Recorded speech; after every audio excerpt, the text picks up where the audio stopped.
Good evening. Welcome to the Riverhead Central School District Regular Board of Education meeting for August 20th, 2025. Can I get a roll call? Ms. Murphy? Mr. Wallace? Ms. Healy is back there somewhere? Ms. Redmond?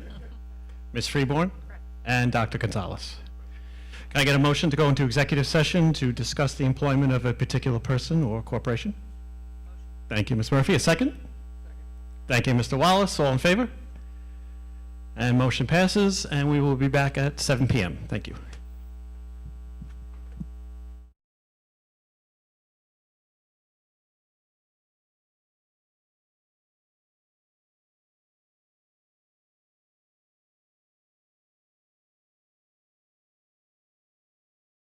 She told everybody.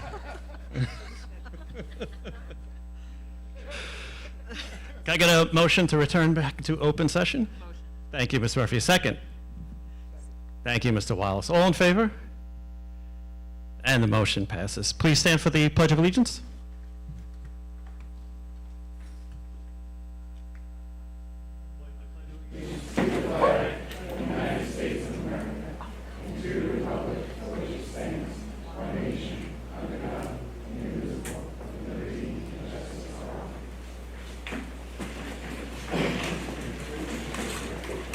Thank you. Our district clerk has an announcement to make about translation services.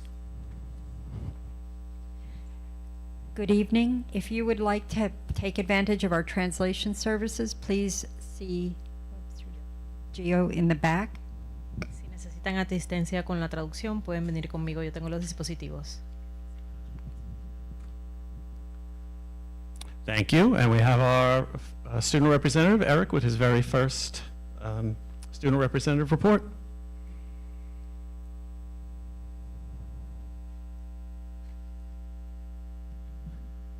Good evening, everyone. Akabog Elementary School. Akabog is excited to be fielding a team of staff members at the annual Sound to Bay 5K event this Sunday in support of the Jamesport Fire Department. The school is also celebrating building renovations completed over the summer, made possible by the support of the Board of Education, District Office Cabinet, and the Director of Faculties, as well as the hard work of the buildings and grounds and custodial teams. Moving on to Riverhead High School. Riverhead High School will host a freshman and new student orientation on Tuesday, August 26 at 9:30 a.m. The program will begin with a general assembly featuring a welcome from the administration, faculty, and student representatives. Students will receive important information about the high school program, expectations, and tips for a successful transition into the 2025 and 2026 school year. Afterward, the class of 2029 will tour the building, guided by student leaders and ambassadors who will highlight key areas and answer questions. The orientation will conclude with a club fair in the cafeteria where students can meet representatives from various clubs and activities. Other than that, there's no further news. Thank you, Eric. Moving on, we have our superintendent report. Good evening, everyone. By now, you should have received a letter that was sent out last Friday regarding electronic devices. What I would like for everybody to know is that we are well aware that this is New York State law, and that there are going to be bumps along the way. We're very aware of that. We talked to the administrative staff over the course of the week about what that's going to look like.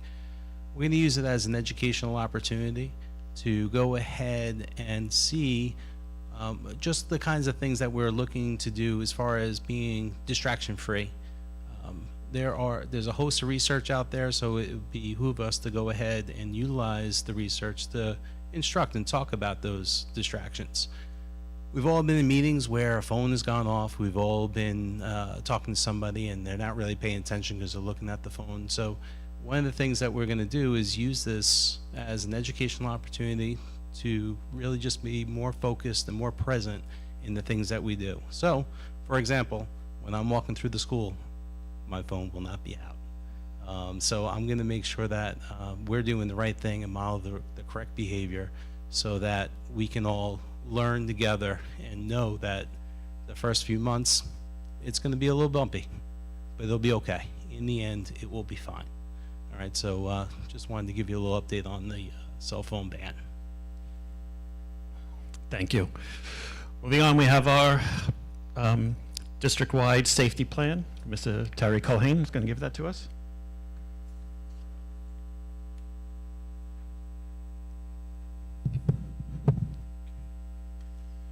Well, good evening, members of the board and district office cabinet. I wanted to give you an overview of a couple of topics tonight. The first is in regards to our district-wide safety plan, which we are required by law to be posted for public review and sent to New York State when approved by the board. The second is a quick review of what we have accomplished, me and the security team, in the past 7.5 years with regard to the state of our security and safety initiatives. As far as the emergency safety plans, they're updated annually and revised as necessary. The plans are twofold. The district-wide safety plan, which is published on our website, and another is a non-foiable building level plan, which is not published out for obvious security reasons. The district-wide safety plan is published on our website every year and is available for public comment. It gives a broad overview of the plan with an introduction as to why we have to have these, what is the legal basis for the plans, and what is the Board of Education's policies as it pertains to the plan. The plan also addresses issues such as building crisis teams, emergency response plans to help administrators deal with emergencies. Each year, the district also publishes the building level safety plan, which are more specific to the needs and idiosyncrasies of each school building, and the district-wide building level safety plan is shared with our first responder community. If anyone in the public, upon their review of the district-wide safety plan, has any comments, please feel free to send those comments to my office via email, which can be found on the website with a direct link, and these questions will be answered in a timely fashion. Next, I wanted to give the board and the public an update on the state of security district-wide. When I arrived in 2018, the district had only 19 guards to cover 7 school buildings. We now have 42 guards and 7 door monitors that work tirelessly to keep our school community safe. The state of our CC system, TV system, was an absolute mess. The system was in complete disarray with little or no oversight at that point and no clear direction as to make it a user-friendly, robust system. That system consisted of a mix of different cameras, some of which were outlawed by the US government due to exposure they presented for cyber attacks. We have added or replaced well over 200 cameras district-wide, calibrated the suspect tracking feature on those cameras in each building, which now give us better coverage and coverage in areas that had never had any camera coverage, which in turn increased our security posture. Next, we added in 2 phases the installation of high security fencing in the rear of the high school. And this was an absolute necessity to curb the persistent problem of students leaving the campus unauthorized, but also alleviated the ever-present problem of illegal activities that were occurring in the shopping mall adjacent to the school property. Activities that included but were not limited to smoking and the purchasing of illegal substances, violence among different student groups, and the ever-present dangers of trespassers entering our property with intent to conduct illegal activities. Other duties that fell on the Office of Security was to represent the district at CAP and town board meetings. Working closely with CAP on issues specific to the district was the implementation of vape cessation classes and the purchase of vape detectors, which, by the way, are installed in every student bathroom in both the high school and the middle school. While working with the town board specifically in relation to the dispensary issues that the town had to address, we were successful in getting the town regulations to increase the distance from a school facility to 1,000 feet rather than 500 feet for the establishments to be granted licenses. Additionally, we were instrumental in the negotiations for the implementation of 2 school resource officers, which are permanently assigned to the district throughout the school year. In those first few years, we began providing training to our guards in Stop the Bleed, full CPR certification, and Narcan use, which by the grace of God, we've never had to use. We also established a method of reporting issues without having to reveal one's identity.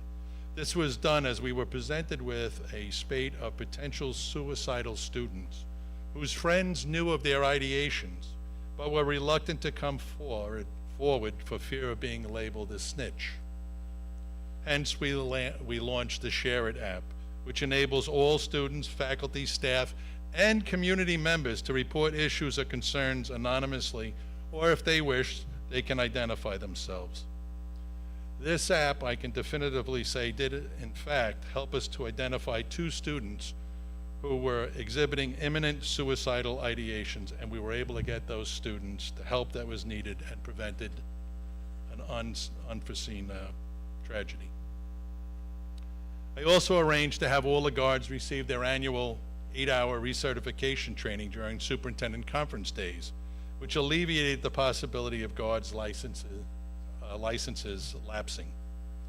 We have added some additional post and rail fencing along School Street to discourage illegal parking, and have installed a guard booth to provide better security for the high school parking lot during school hours.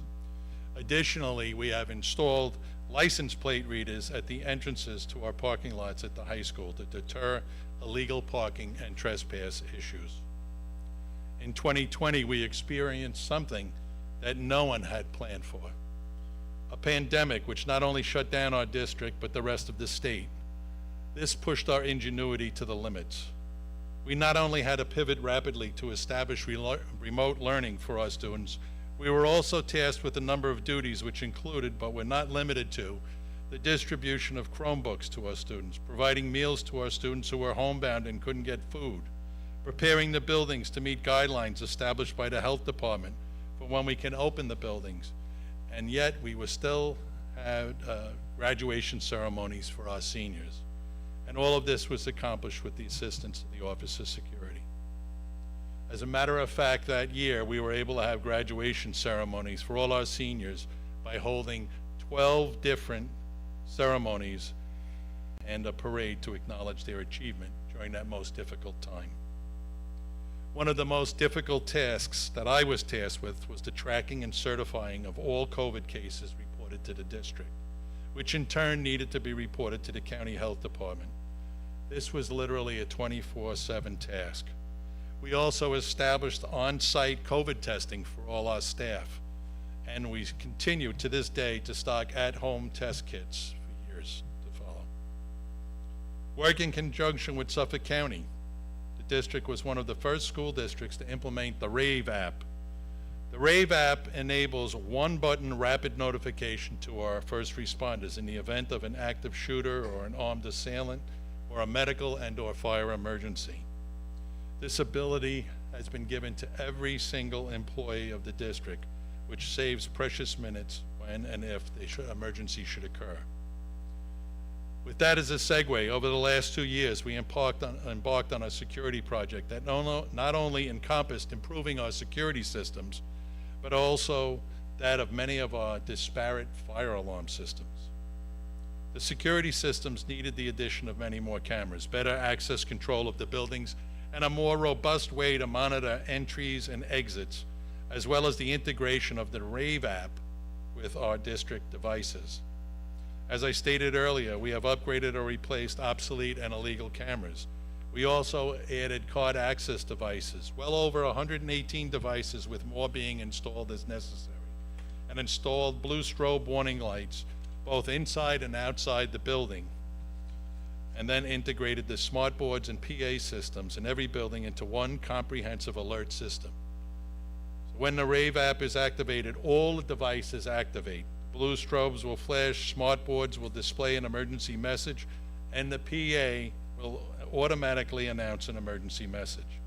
This system also automatically notifies first responders of the nature and the specific location of the emergency.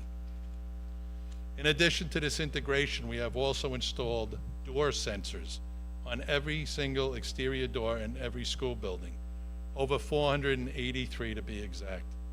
These sensors alert us when a door is opened by sending an alert notifying which door and time, Cameras automatically zoom in on the person, and then we can check to verify if it was a student or students that left unauthorized, or if someone was let into the building unauthorized. It also serves as a way for us to monitor if doors are being chocked open, which is an ongoing problem, which is a serious security breach. The fire alarm systems, particularly at the high school, were compromised of different disparate systems that did not work in tandem. In addition to that, the fire systems district-wide were not being maintained as they are supposed to be. There was no consistent definitive mapping available, no maintenance done properly, which resulted in a number of false alarms and malfunctions. The system in the past 2 years was mapped district-wide, and every single device was cleaned and/or replaced as necessary. This effort was costly, but we now have a system that is fully functional and works as designed and is regularly maintained.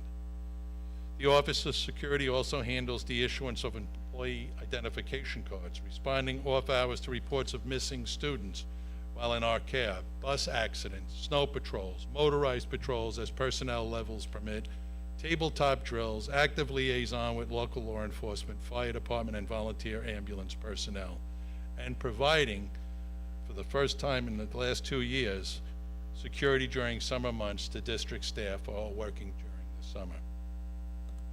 We continue to expand our posture by updating our security technology this year and completing the construction and activation of a security command center and the replacement of obsolete video recording and storage devices district-wide. We plan on implementing the use of our handheld metal detectors to help us detect contraband when circumstances dictate the need. In closing, I want to thank the district and the board and the community for their support, for allowing me the possibility to make my personal monetary contributions, which have been instrumental in the placement of the Wall of Honor in the high school auditorium lobby that recognizes our esteemed community members that served in the armed forces, and for the opportunity to be able to provide an annual scholarship in the memory of longtime Security Director Donald Henderson, which I am so proud to present to the seniors every year. Lastly, I want to thank the current district administration, the Board of Education, and our entire school community for their support and confidence that you have placed in me over the past 7.5 years. It has been my distinct honor to have been able to serve this district. Thank you in advance for your time and your patience. Any questions? Thank you. Yes, thank you very much. Do we have any public questions for Mr. Culhane on the district-wide safety plan? No? Okay. Okay, moving on. Do we have any public comments on the agenda items? Okay, seeing none. Can I get a motion to accept the consent agenda? Thank you, Ms. Healy. Can I get a second? Thank you, Ms. Murphy. All in favor? And the motion passes. Moving on to new business, letter A. This is the approval to establish a community involvement and language access advisory committee. So whereas the board policy 2250 allows the Board of Education to establish special standing committees, what I will do is I'll just read the purpose of the committee so the community understands. So the Community Involvement and Language Access Advisory Committee shall be a standing advisory committee to the Board of Education of the Riverhead Central School District. The mission of the committee is to address concerns within the district community which are having impacts on the district and/or students in school, and advise the board of such concerns, as well as any recommendations on how to address such concerns. Amongst the concerns that the committee will address includes, but not limited to, access to student services, co-curricular programs, and language access issues students and parents whose primary language is other than English are experiencing in school, and to develop recommendations to the board to address such issues. The goal for the committee will be to present solution-oriented recommendations to the board for its consideration. Can I have a motion to accept? Thank you, Ms. Murphy. Can I get a second? Second. Thank you, Ms. Redmond. Any questions or comments? All in favor? And the motion passes. Moving on to letter B. This is approval of appointments. To accept the following appointments, it's Data Protection Officer, Mr. Alan Baum, who is from July 1st, 2025 to August 20th, 2025, and then Ms. Laura Akuri from August 21st to June 30th, 2026 is what it should say. Oh, you did? Okay, on mine it's still 25. And then CSE, CPSE behavioralist member and DASA coordinators. Can I get a motion to accept? Thank you, Mr. Wallace. Can I get a second? Thank you, Ms. Freeborn. Any questions or comments? All in favor? And the motion passes. Letter C, it's a motion to accept Hans Whitaker as the interim director of health, physical, and education and athletics, effective August 8th, 2025, up through and including June 30th, 2026. Can I get a motion to accept? Motion. Thank you, Ms. Murphy. Can I get a second? Thank you, Ms. Freeborn. Any questions or comments? All in favor? And the motion passes. Letter D, this is a MOU with RCFA. This is dated July 17, 2025, concerning members of the RCFA who had to provide emergency substitute coverage on May 16th, back in 2025. Can I get a motion to accept? Thank you, Dr. Gonzalez. Can I get a second? Thank you, Ms. Healy. Questions, comments? All in favor? And the motion passes. Letter E, this is a MOA with RA, Riverhead Administrators Association. One is with RA, and then the second one is for a stipend position for high school summer school principal. Can I get a motion to accept? Motion. Thank you, Ms. Redmond. Can I get a second? Thank you, Ms. Freeborn. Questions, comments? All in favor? And the motion passes. Letter F, an MOU for athletic trainer for dated August 1st, 2025 through June 30th, 2026. Can I get a motion to accept?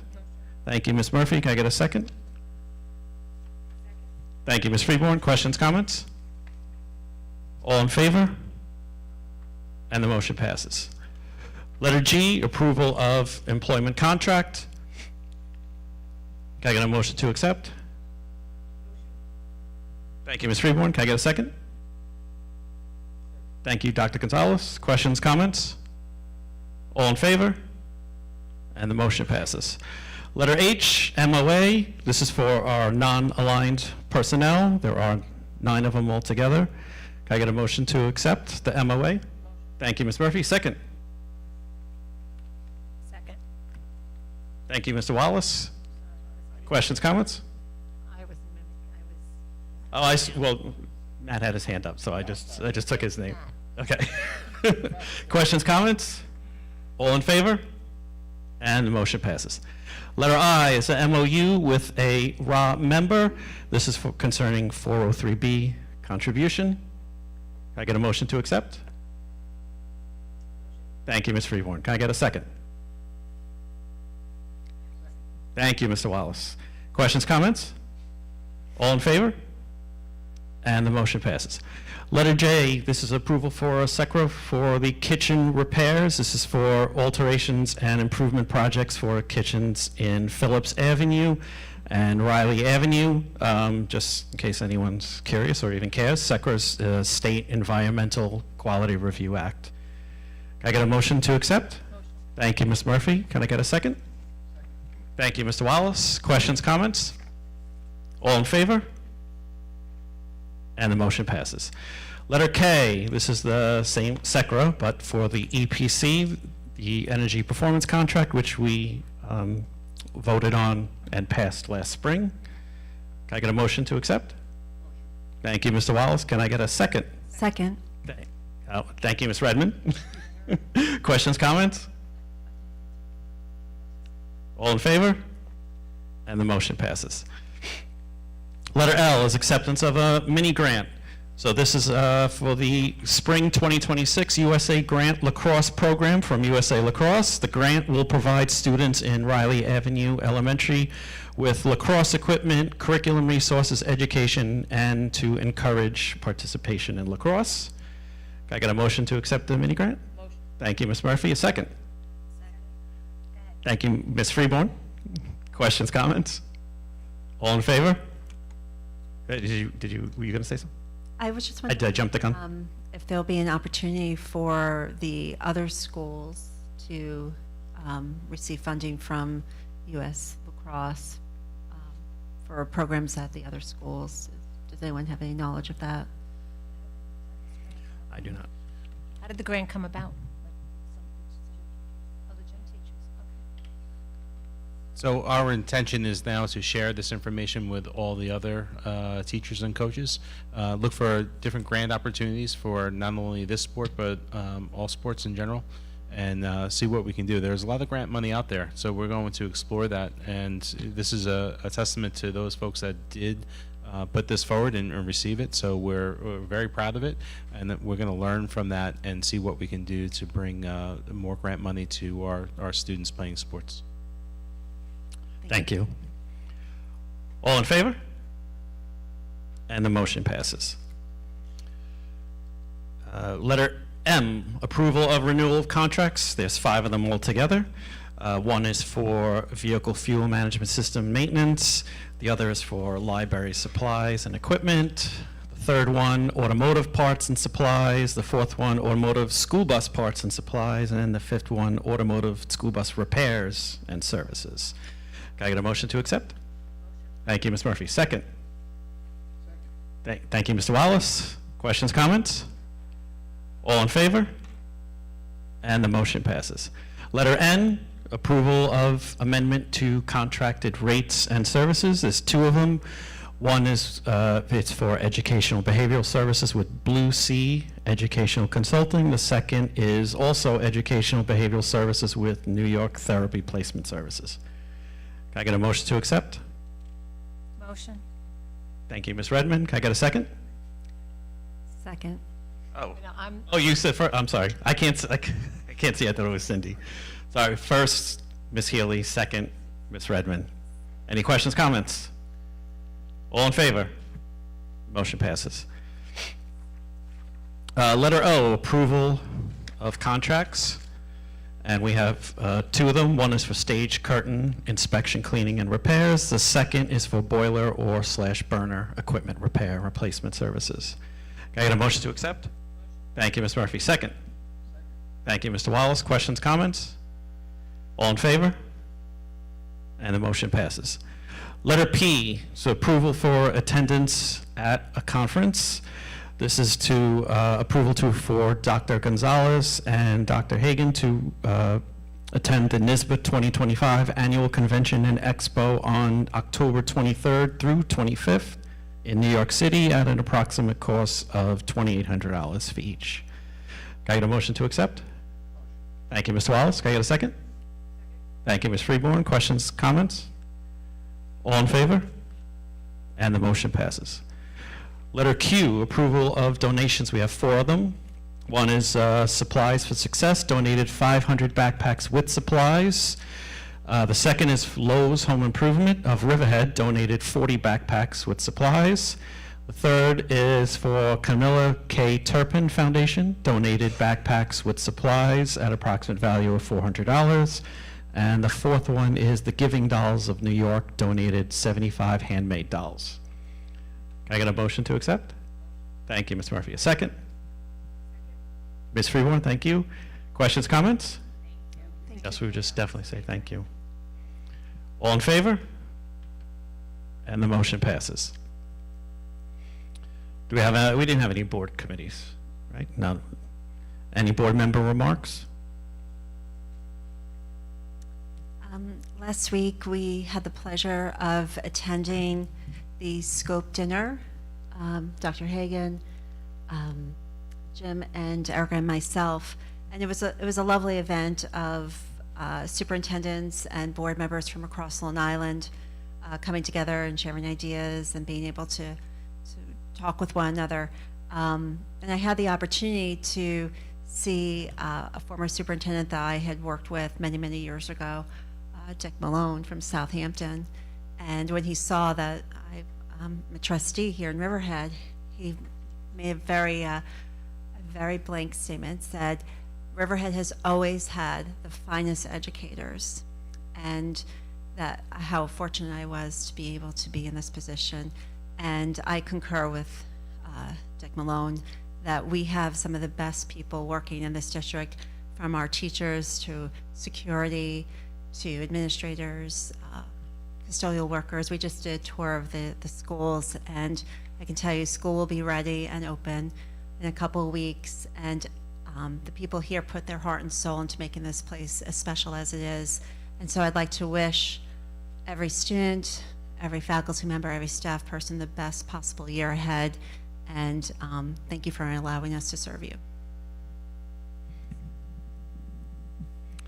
I'd also just like to wish all the students, the teachers, and the parents who are probably jumping for joy right now that school is right around the corner, and to just have an amazing school year, and you know, hopefully everyone has a really good school year.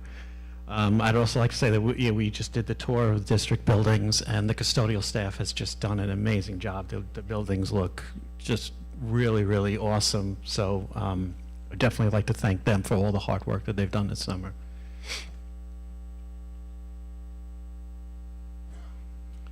Do we have any RCFA comments?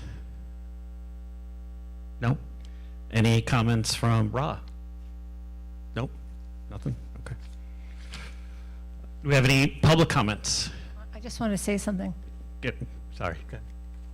This is my last year of a child in school. Thank you.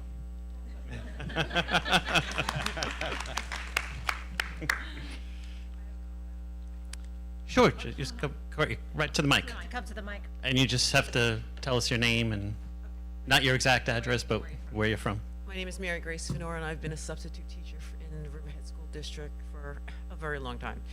My question is there a list of accepted substitute teachers for the upcoming year? Have they done that already?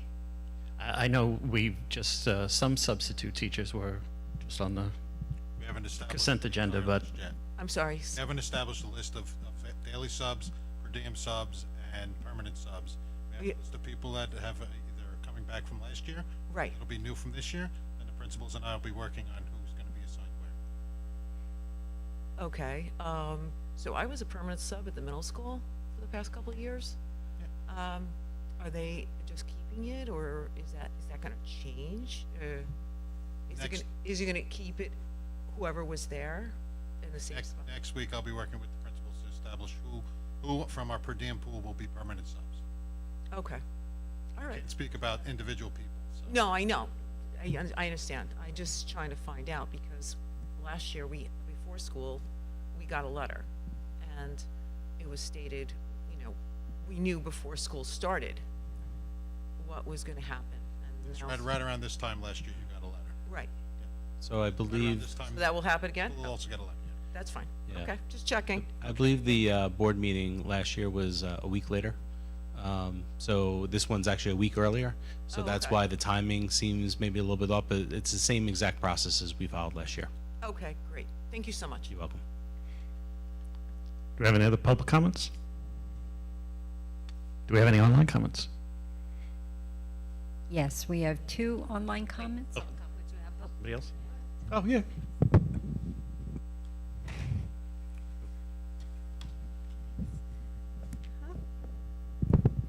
Hi, my name is Megan McNish, and I live in Aquabog, and I have 2 children in the district. My son is starting 2nd grade, and my daughter is starting kindergarten.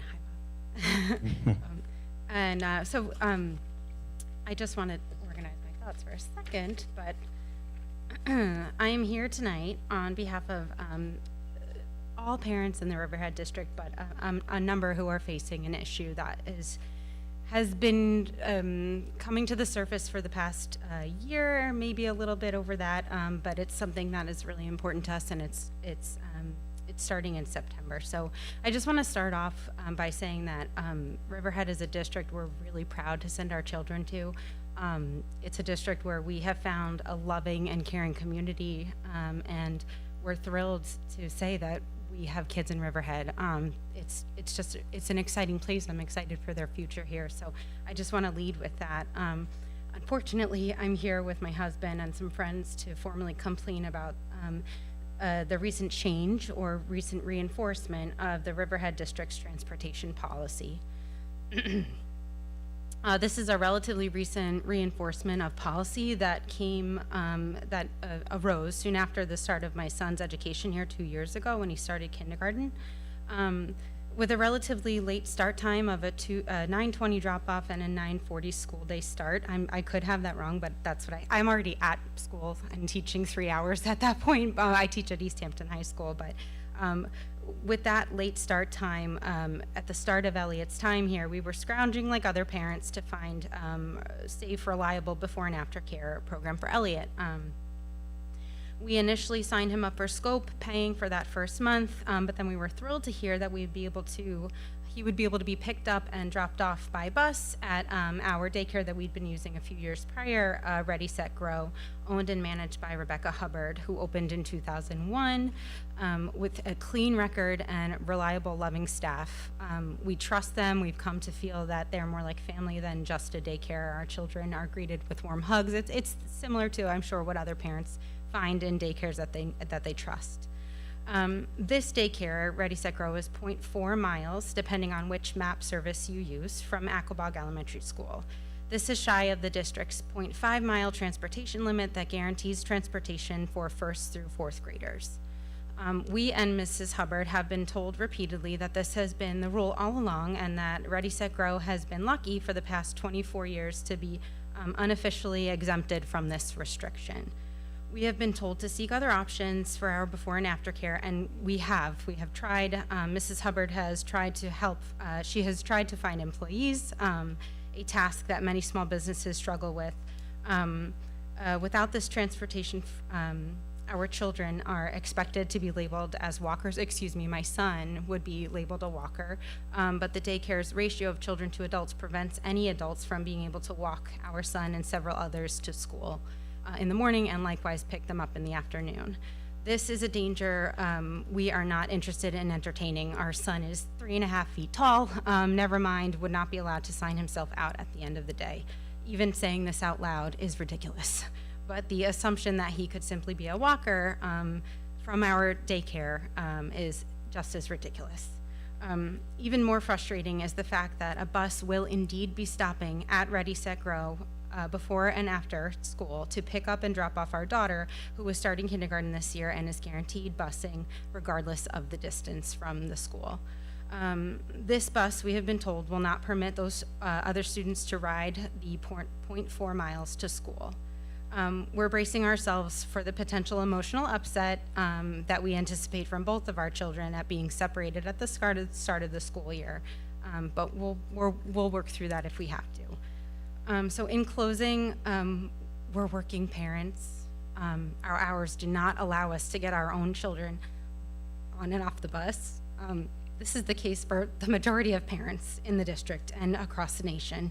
It's a time of day that we wish we could be present for, a moment to give them that last little encouragement before a test, or help them through a tough conversation with a friend. At the end of the day, we want to be there as soon as we can to welcome them home, but we can't. Instead, we found a trusted and safe place to help us do that.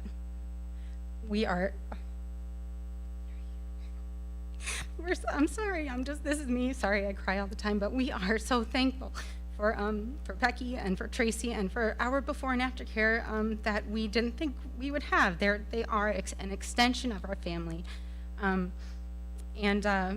They've been there since my son, since he was 2 years old, and my daughter since she was 8 months old. So we're just asking the Board of Ed to please please reconsider or to consider an extension or something for the transportation policy for the before and after care of the 2025-2026 school year. And sorry for getting emotional, but thank you for your time.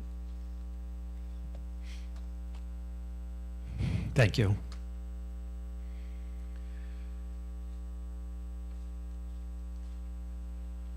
Hey guys, I am Rebecca Hubbard. I am the owner of Ready Set Grow, which is a licensed registered daycare. I am through the New York State. I get monitored, as Meg said. I have been caring for children there since the year of 2001. Sorry, I am not prepared. I just came from New York City. I have just dropped my daughter off at college, who is a graduate this year at Riverhead High School as well. I have 3 children in the district, which I was able to raise and have in my daycare as well, and have them continue on. We've been providing daycare, like I said, from '01. We treat it as a family, as a home, as Meg has showed you how, and her heartfelt of how we treat the kids. So a lot of the parents are working parents in this community. They don't get to kiss their kids or give them that last good luck on the test. Tracy and I have been there. She's been with me for 20 years of those 21 years to give those kids that support. For parents, I've reached out to the bus garage. I've reached out to the sister superintendents. Their answer was they were not sure why I was granted a bus for all these years for my children. And the fact was they will still continue to pick up the pre-K children and the first graders. And mind you, we are on the same road as Aquabog School. So the many buses drive past, and they will stop and they will pick up my kindergarten and pre-K students, but they have to leave their siblings behind because they will not be allowed to no longer have transportation. I understand if the bus was not stopping or because it was in Walker Zone, but you are stopping in front of our building. You are picking up the other siblings, but you will not continue to do what you've done for 21 years. And again, I got that no one knows why it was granted or why it was allowed for the last few years, but it's no longer gonna happen. So again, it puts our parents who we've been, helping through all this emotional roller coaster, even these kindergartners, sometimes we're the last kiss that they are their first day of school that we were putting on them the bus to say, you guys, guess what, figure something out. So in the meantime, when I spoke with them last year, they said that I wasn't given the proper, just that it was good, this is what was gonna happen. So they extended me a year, and I appreciated they granted it. And my thing was I was gonna try to find someone who I could hire on to provide transportation or to walk them. We are within New York State, we are required to have a certain amount of staffing per children. So one of us cannot leave 12, 15 kids there while we go to the school to walk back and forth.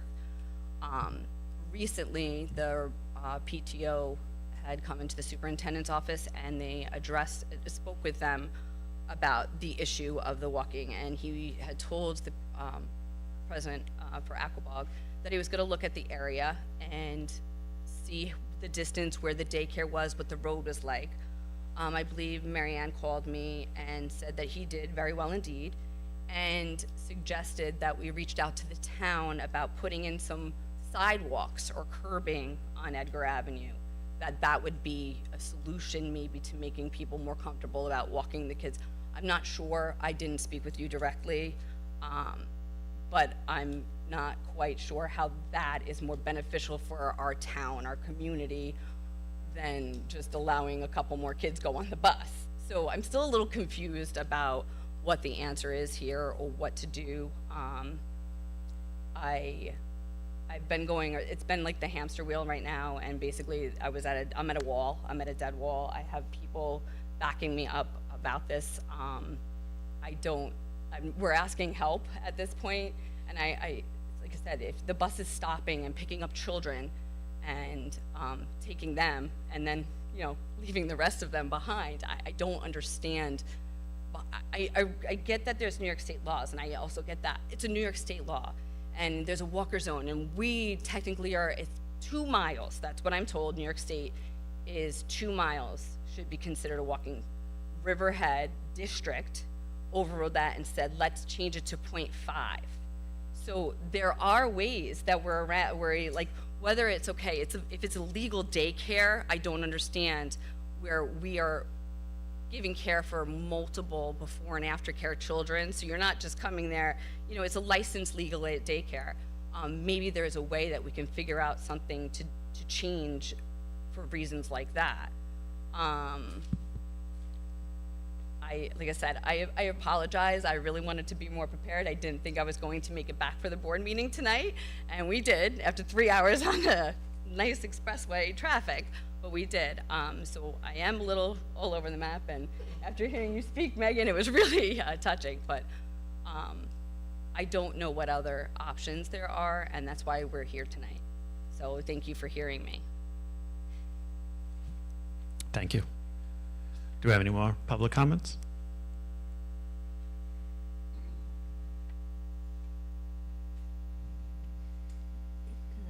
Good evening. My name's Jocelyn Pendleton. I live in the Jamesport area of Riverhead.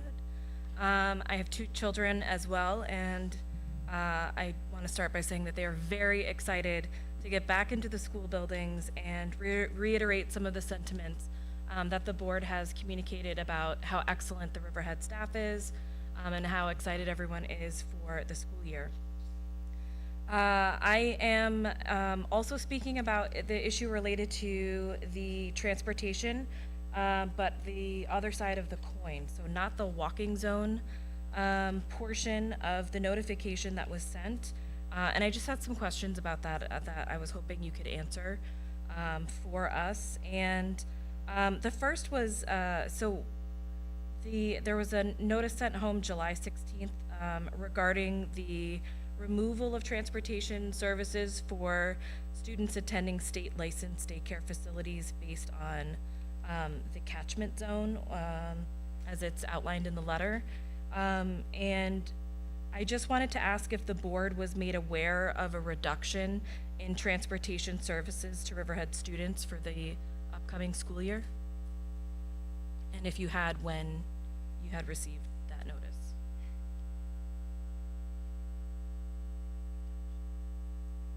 So are you talking about removal of transportation for Yes. just for licensed daycare, like the ones that are outside? Like, do you have a yes. particular For licensed daycare that you're talking daycares about? for students who are designated outside of the catchment area. Mm-hmm.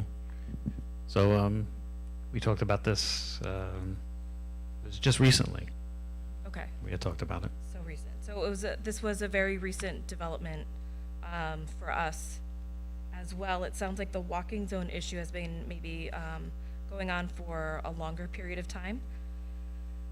So I was just curious about what the specific rationale is behind this proposed change. So why is there a removal of transportation services for those students? So are you talking about a specific daycare that's outside? If it's outside the Riverhead catchment, Right. then that would be the reason why. Just that You have a particular catchment area? I mean, they have to be within the boundaries of Riverhead. Right, it is, Yeah. yeah. So the daycare is outside of the child's school attendance zone, but the district has been providing transportation because it's a state licensed facility. New York State identifies that transportation can be provided from a state licensed facility even if it's outside of the student's catchment zone. All right, so if you're referring to the catchment zones, basically the 4 elementary schools all have 4 different catchment zones. Right. Where children go to daycare and where they go to their elementary school, they need to be within the same catchment zone simply for routing purposes. So you can imagine if we're taking a child, say, from the end of Northville, and then we're transporting to a daycare on the other side of town, completely on the other side of town, we're 81 square miles.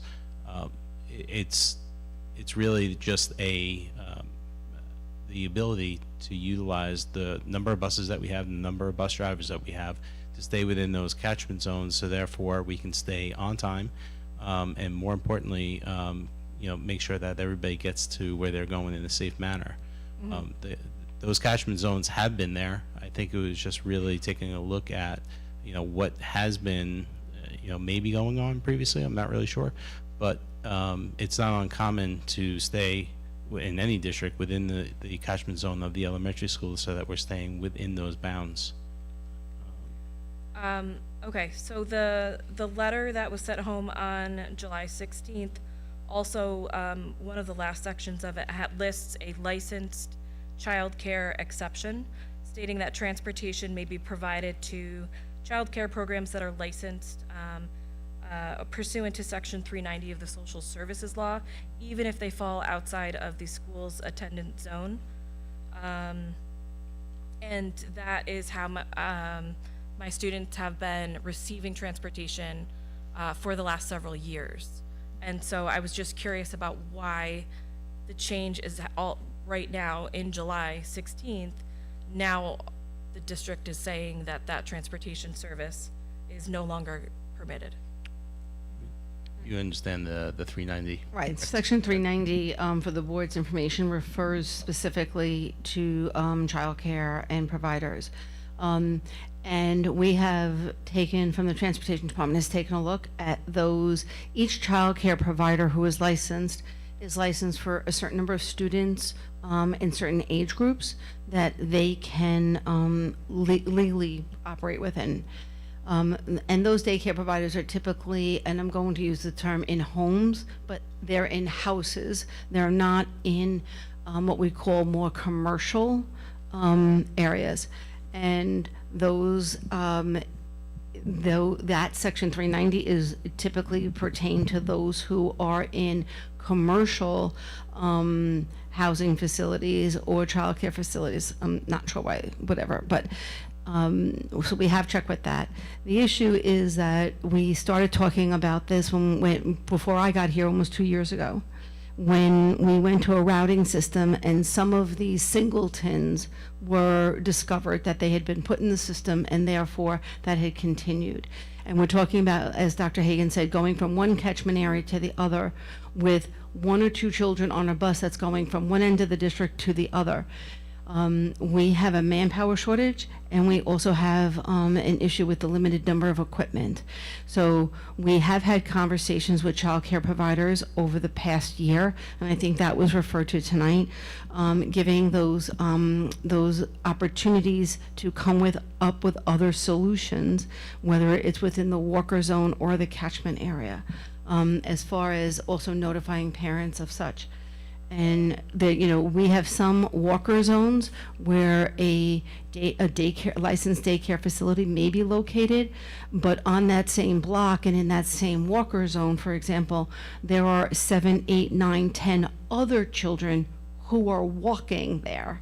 So I do agree that why was the daycare facility given transportation, but the other walkers on that block were not. The same thing with why was one family, for whatever reason, and I don't know, I've been here a year and a half, I'm closing in on year number 2, why was one family given permission, or that we would take you from one end of the district to another catchment area and another family was not, because we didn't have somebody going there already. So there were, without a doubt, over the past year, transportation taking a good look at consistency, at board policy and regulations to standardize what we were doing as far as providing equity within transportation.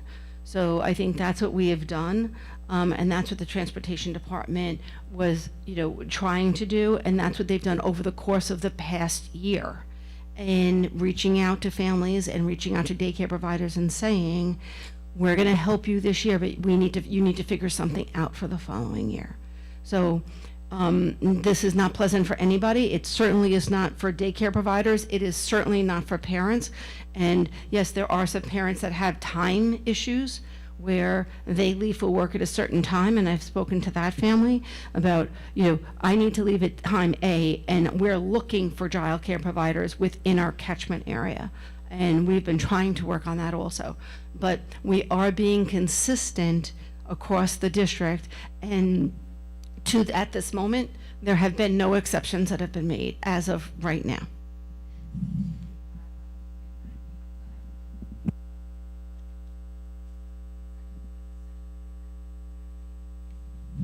believe that's the section of law that this other resident referred to.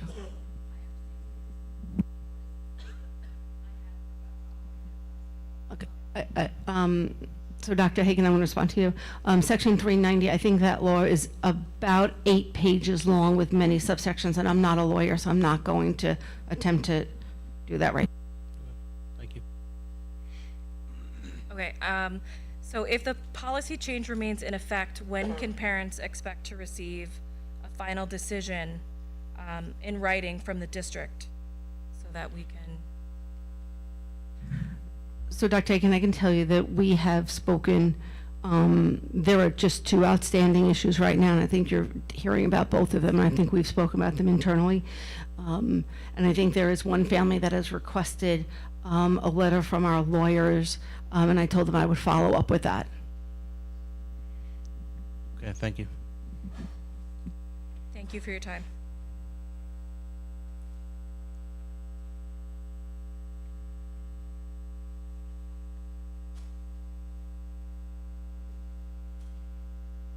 Good evening. My name is Tricia Yakubaski. I have a licensed daycare in Calverton. I'm working on 25 years as well. So when we received the email through Parent Portal, I looked it over, didn't think too much of it, and a daycare parent reached out to me and she said, does this affect, you know, the children that go to Aquabog and Phillips? And I said, no, it says right there, number 1, licensed childcare exception. And I looked it up and I said, no, we're good. But on the side of caution, I made a phone call to the bus barn, and Anthony was Anthony. So regardless of all of that hoopla, I want to, so it was sent to everybody. Transportation may be provided to child care programs licensed or registered pursuant to Section 390 of the Social Services Law, even if they fall outside the school's attendance zone. You Google, and you get Section 390 under the Social Services Law. Now, this is what whomever sent out to us. The definition, child care, shall mean child care where a license or registration pursuant to this section is required. Let's see, child care center, and then it lists the size as number C. D, group family daycare home, which is what Rebecca falls under, or E, family daycare home, which is what I fall under, as well as school-aged care. So it bothers me the most that you're picking and choosing which part of the law that you guys threw out as being needed to follow.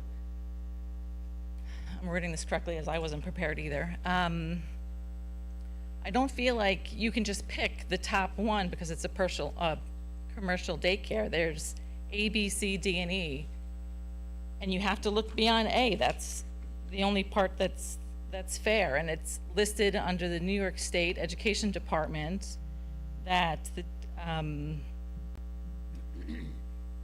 you can restrict transportation within the catchment zone except if you're licensed, which is why we're requesting a letter so that we can go on, I guess, to above you guys, because by law, transportation to such licensed or registered programs must be provided as long as it's within the district, you know, regardless of your catchment zone. That's all. I just wanted to clarify the confusion, because Section 390 does not just end at commercial size businesses as per state guidelines. Thank you. Thank you. Do we have any more public comments?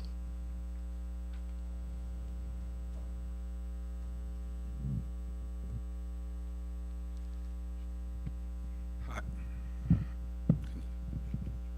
thanks.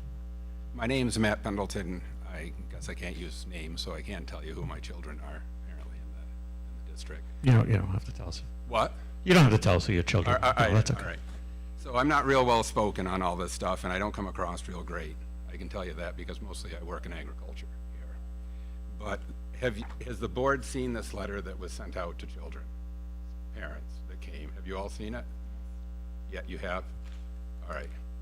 So the letter was sent out to the families and okay. It is not open to interpretation on that when you read that. I've already talked to the state ed and we went through it. It's maybe and maybe. M-A-Y-B-E is one word. M-A-Y space B-E is another way. In this, it is M-A-Y-B-E, may be picked up. The other thing I want to say is we've had a great deal of experience going through all venues of daycare, from au pairs to working through corporate daycares and everything. We have a very good situation going on right now, and it's working. And we chose that situation because the daycare center that provides care for us, Tricia Yakubowski, is then 1 mile from the bus barn. That's one of the reasons we picked this. And that's, how can I say this? That's one of the main reasons we did this, is because we thought it was appropriate. When you look at creating catchment zones, which I don't really understand 100%, but when the bus barn is on the west end of the district and you're having buses come all the way across districts going through catchment zones, unless those buses are housed at the particular catchment area, I don't understand the efficiencies of that. I really don't, because it's just confusing to me in general. Again, I'm not that well spoken with this, okay? We have had nothing but a positive experience with Riverhead, from Mr. Miltenberg to Mrs. Kenny, from all the teachers. Everyone has been more than sweet, kind, caring. I can't say enough about it. Moreover, and I'm running out of time, when our daughter first started, I saw that they were in need of drivers. I'm not looking to make money. I even put my name in, but I guess there's a way of hierarchy and stuff, but I was just trying to put my name in. I have a CDL with a Class B license. If they ever got in a pinch and some students needed to be bused somewhere, and I wasn't stepping on some union toes, I was just trying to help the district out. And the second thing is, I want to say, is that if you go back through emails, you will see that we have had nothing but a positive experience. From our daughter getting on with au pairs, we have even said what a nice time the drivers are and how caring they are. I've asked for a denial letter on Monday so that we can proceed with this process and move on. It's now going on Thursday. We need this so that we can proceed with the case to state ed to move along, if this is how you're reading 390. All right, and I'm not good at this. Maybe the board wants to do it at a later date and figure out where a school district has more than one elementary school and such a transportation may be restricted to a child care location with the attendance zone of the school the child attends. And the child daycare centers and school age child care programs licensed or registered in pursuant to section 390 of the social service law located anywhere within the district. Transport to such licensed registered programs may not be limited to a school attendance zone, but must be provided where in the school district. I guess my last question, because I ran out of time with this, is who do I reach out to so that I can speak with somebody? And I don't know if it's protocol or how you work it here on the board, but I would like to speak with the superintendent, and I would like to speak with either the board members or whoever's willing. I don't know what's protocol, but I want to go through this. And this is something that needs to be solved. It's not something that you go year by year by year. It needs to be set. Because, I mean, we work a lot. We run a farm. I work in agriculture. We need a daycare facility that is flexible and it loves our kids, and I know where they are. I don't need to go from one daycare and then they tell me they're full or that kid doesn't mesh with this kid. We've had au pairs that have left within 2 weeks. We stopped that whole thing because of just family shopping. Jessica Wells at Farm Hands knows us. She's gone through it. If you want to check me and see what I'm on Ag Advisory. I give back to the community. I'm here. I'm trying to be a good guy, but our kids need to have sustained daycare. And when you're reading laws, it's not into interpretation, whether how something is in a grammar. I barely got through Cornell, so I'm not too smart. But tell me, let's read the law and hash it out. My dad taught for 37 years. Let's go to state ed and figure it out, okay? We're at that point. And we have 2 weeks before these two are on a bus. And going from July 16th, and I'm not faulting the board, to now, like, that doesn't happen. I even drove bus when I first got out of college to make extra money. And it was a very family-forward district. We did everything in our power to make it so working families could get their kids where they needed to be. And it's not fun driving a bus. I get it. I get it. Okay? And I don't want to ask you if you have any questions of me. I don't want to breach anything that you don't want. But we need a meeting set up so we can work through this, okay? We need it. And it's not something that we're prolonging, okay? Please. I've looked at all your biographies. I'm sure I know where you are. You know how important this is. Thank you. Thank you. Hi, my name's Kimberly Wilder. I live on Osborne, and I am a coordinator for Riverhead Area School Info, Riverhead RASI. So I just, I feel for the parents that are having this situation, and I know everybody wants to come to solutions on things. I just want to say that part of the bigger picture would be just that we had the whole thing with transportation and tried to get a consultant and tried to make everything cheaper and see how we can make the routes cheaper. And that every parent, every staff person, and every board member needs to think about how we need to think about serving the children as being equal to fiscal responsibility, maybe over fiscal responsibility. So it was funny because I always talk about that, and I looked at the school calendar, and why on page 2 does it have to say, balance the needs of our students with an eye always on fiscal responsibility? That's the fiscal responsibility, and it did that to the people. Also, I wanted to say that I was a foster parent, so I'm not sure about the thing about the state licensed daycare, that there's pieces in that trying to tell you that some of the daycares are put there and encouraged there by the state to make sure that people that need them in working families have those daycares. So that's another reason for us to think maybe equity isn't about making nobody get an exception. Maybe equity is part of what's in that law about state licensed facilities. And the thing I wanted to tell all the parents, because Riverhead RASI does do advocacy and support parents, is just please put things in writing to a district. I always used to say this, and it's not about this district. I grew up in Sachem, and let me tell you, I complained to their school board. I, care about all school districts. If you're a parent and you have a problem with the school district, it's nice that you see the kind people, and it's nice that you know the offices. But school districts have lawyers, and when you really need to get something done fast, you need to put it in writing. So it sounds like several people need to make a written request to the superintendent and maybe get it certified in the mail, asking your questions so that you can get a quick answer due to the law. Thank you. Thank you. Can I ask one more question? Sure. I just had one more question. Unfortunately, I got to listen to a lot of the board meetings, and I give you a lot of credit.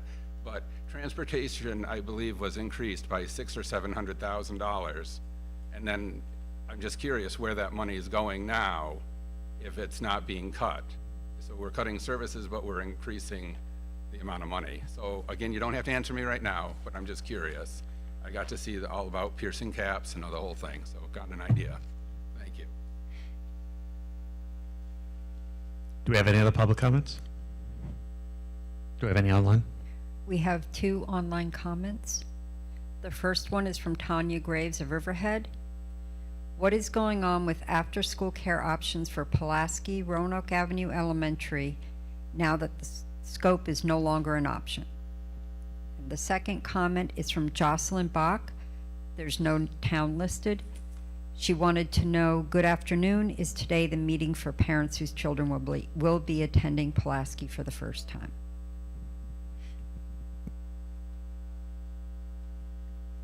Thank you. The Pulaski, is that tomorrow? Oh, next Monday. Next Monday. Middle school's tomorrow. That's right. Seeing no more public comments, can I get a motion to adjourn? Thank you, Ms. Murphy. I get a second? Thank you, Ms. Healy. All in favor? And the motion passes.